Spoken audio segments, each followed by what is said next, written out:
Milí poslucháči, vítame vás pri počúvaní našich marcových správ. Dianie v našej škole bolo celkom pestré. Veríme, že nás zaujme. Školskými správami vás bude sprevádzať Veronika a Sára.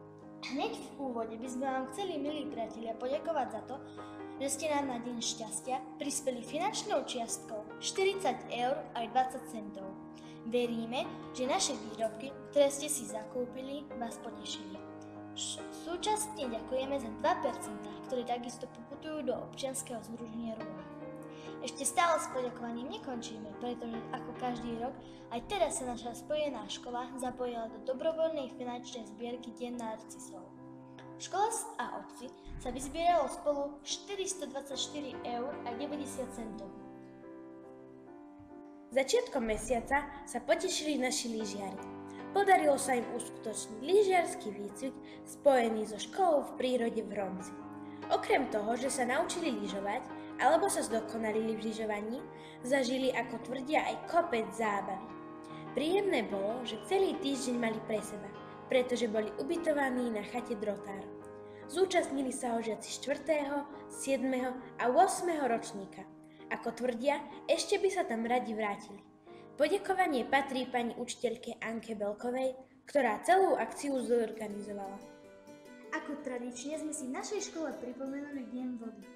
Tento rok sa o ňu postarali naši deviatáci. Pripravili pestrý program pre škôlkarov a prvostupňarov. Druhostupňari tiež nezaháľali a vyrábali obrovské slamky z petliaž. Pomedzi to, aby sa nepovedalo, že sme neoriginálni, vyrábali sme obrovský oblak, ktorý pije zo zeme gulu. A ako by to nestačilo, spravili sme aj hrnček, aby nám oblak nevysál všetko more. Na tvorbe nezvyčajného kolobehu vody sa podielali šiestačky a zo pár bôsmakov. Úlohou každého ročníka bolo vyrobiť čo najdlhšiu a najkrajšiu slamku. Víťazov bolo vybrať naozaj zložité, lebo všetky slamky boli pekné a farebné. Nakoniec sme tých pravých našli. Boli to najmladší druhostupňari, piatáci. Dúfame, že sa žiakom tento vodný program páčil a zabavili sa. O celý tento projekt sa postarala pani učiteľka Zuzana Šušková. Marec mesiac kníh. Pri tomto dlhoročnom pripomínaní významu kníh v živote človeka sme uskutočnili v našej škole viacero aktivít. Na prvom stupni mali žiaci rôzne čitateľské besedy. Druháci zaradili štafetu v čítaní kníh Maťko a Kupko od Mariany Grznárovej. Každý žiak mal do štafetového zošita napísať obsah z jednej rozprávky a ilustrovať ju. Okrem toho prebehla akcia pod názvom Čítajú veľký malým. Pod patronátom ju mali žiaci 6. ročníka spolu s pani učiteľkou Stankou Vraniakovou. Ich úlohou nebolo len čítať úryvky z rôznych kníh, ale aj zamestnať poslucháčov zaujímavými aktivitami.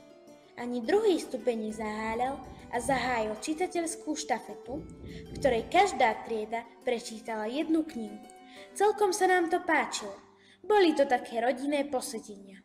Výstupom sú obsahy kníh, spracované do ilustrácií.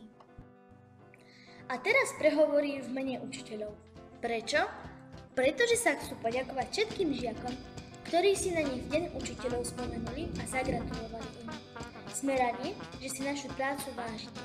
Aj keď sa vám možno zdá, že vy, žiaci, to máte oveľa ťažšie. Ale nie je všetko také, ako sa vám vidí. A máme tu naše súťaže. Pythagoriáda je matematická súťaž, v ktorej okrem správnosti vypočítaných príkladov rozhoduje aj čas, za ktorý žiaci vypočítajú dané príklady. Na okresnom kole 17.3.2015 v Brezne nás reprezentovali Lívia Zajaková, René Lupták, Tina Vojtková a Alžbeta Zajaková.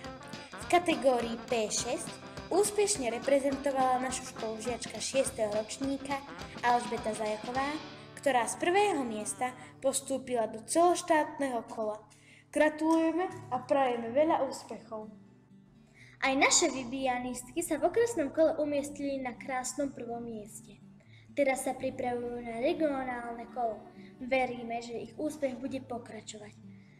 Zaslúžili sa oň Miriam Dekrétová ako kapitánka, Bibiana Tisovčíková, Lucia Adameková, Vaneska Adameková, Sára Alexandra Tereňová, Veronika Blončová, Alžbeta Zajaková, Radka Ricoňová, Nikola Blaženiaková, Livka Pančíková, Livka Zajaková a Klaudia Tyčiaková. Dňa 13.3.2015 sa žiak 8. ročníka Martin Pančík zúčastnil okresného kola vedomostnej astronomickej súťaže. Čo vieš o hviezdach?